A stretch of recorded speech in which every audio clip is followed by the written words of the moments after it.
C'est avec consternation et une profonde indignation que je condamne avec la fermeté la plus absolue l'assassinat de ses frères, George Floyd, assassiné sauvagement par cette barbarie policière des États-Unis d'Amérique. J'irai directement pour m'adresser à vous, l'ex-président des États-Unis, Monsieur le Président Barack Obama. Vous avez versé les larmes du crocodile. N'est-ce pas sous votre mandat qu'autant d'Africains américains furent assassinés, abattus, sauvagement, brutalement, et vous n'avez point agi.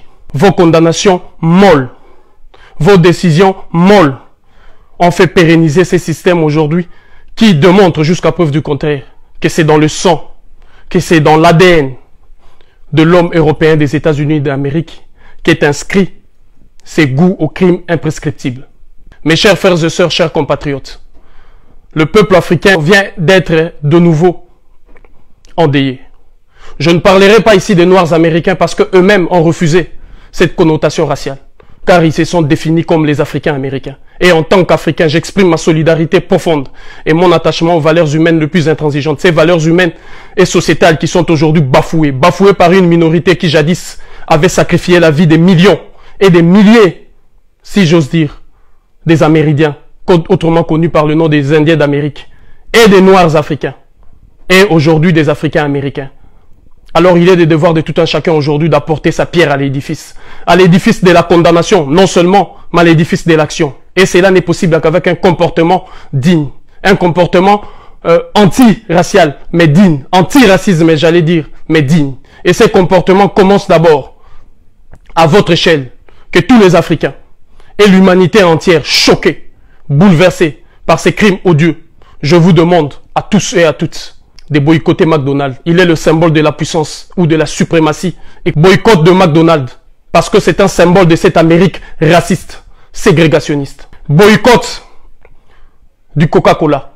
Et troisièmement, les jeans. On commence par les vis et on descend. Tout le symbole que vous avez ou tous les pantalons jeans que vous aviez, abandon total. Parce qu'il est le symbole, encore une fois, de cette suprématie et de cette arrogance américaine qui aujourd'hui veut écraser tout ce qui s'érige devant son chemin. D'ailleurs, même ceux qui ne s'érigent pas par ce qu'ils appellent des dommages collatéraux, ils se permettent le luxe aujourd'hui de massacrer, d'endeuiller des familles, d'ôter la vie aussi facilement à des pères de famille, à des mères de famille.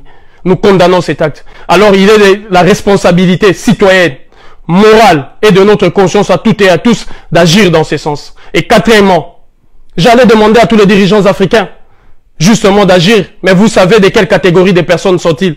Mais essayons ensemble, à tous les diplomates africains, aux États-Unis d'Amérique, de quitter les États-Unis d'Amérique pendant 2 mois, jusqu'à preuve du contraire. Tous les diplomates où vous êtes, et j'appelle maintenant au confinement de la diplomatie américaine. Cela s'est traduit par quoi? Que tous les étudiants africains partout où vous êtes, prenez en otage tous ces diplomates. Boycottez tout ce que vous avez comme dossier, tout ce que vous avez comme demande à l'ambassade des États-Unis d'Amérique, que plus personne ne se rende, si ce n'est pour mener une action pour confiner cette diplomatie. Au-delà de ça, ou en dehors de ça, que personne d'entre vous ne s'y rende, que personne d'entre vous ne se présente devant les administrations américaines, que personne d'entre vous n'aille demander aucun document que ce soit devant les diplomaties américaines. Tous les étudiants africains où vous êtes, le moment plus que jamais est venu de marquer votre solidarité face à ces peuples meurtris des États-Unis d'Amérique, face à ces Africains aujourd'hui déconsidérés, humiliés, assassinés. Pas fort longtemps, j'ai crié ici sur la sécurité de tous les Africains partout sur la planète. La France en est un exemple avec des multiples bavures et assassinats policiers. Les États-Unis d'Amérique, la Grande-Bretagne, tous les membres permanents du Conseil de sécurité. Hier, c'était la Chine. Alors l'heure est venue de redresser nos fronts, longtemps courbés, pour regarder en face. Regardez ces crimes en face. Regardez aussi ces criminels en face. Rappelez tous les ambassadeurs des Afriques, partout où vous êtes. Paul Kagame, vous avez la responsabilité historique. Vous avez la responsabilité de marquer votre solidarité, comme le fut autrefois votre homologue Thomas Sankara.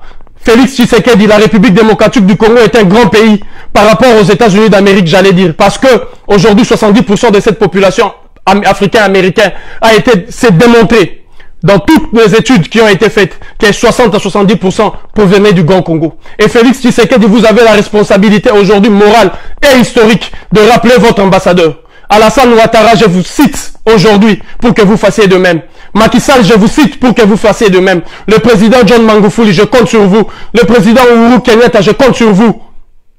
Vous devez marquer aujourd'hui la solidarité africaine parce que l'Union africaine est une institution molle avec des pouvoirs insignifiants. C'est vous qui allez marquer le coup. Denis Sassou Nguesso, je vous interpelle pour une première fois. Agissez dans ce sens. Paul Biya, agissez dans ce sens. Et que chacun agisse à son échelle. Boycott de pantalon jean. On commence par les vis et on descend. Boycott de McDonald's. Partout où vous êtes, vous trouvez un frère qui va ou une soeur. Découragez-la. J'en appelle à cette dignité humaine et à cette solidarité de tous les Africains. Vous les étudiants africains, rendez-vous devant toutes les ambassades et boycottez tout le service, toutes les demandes que vous avez effectuées jusque-là dans les ambassades américaines. Confinement de la diplomatie américaine, isolement de la diplomatie américaine et ce jusqu'à preuve du contraire.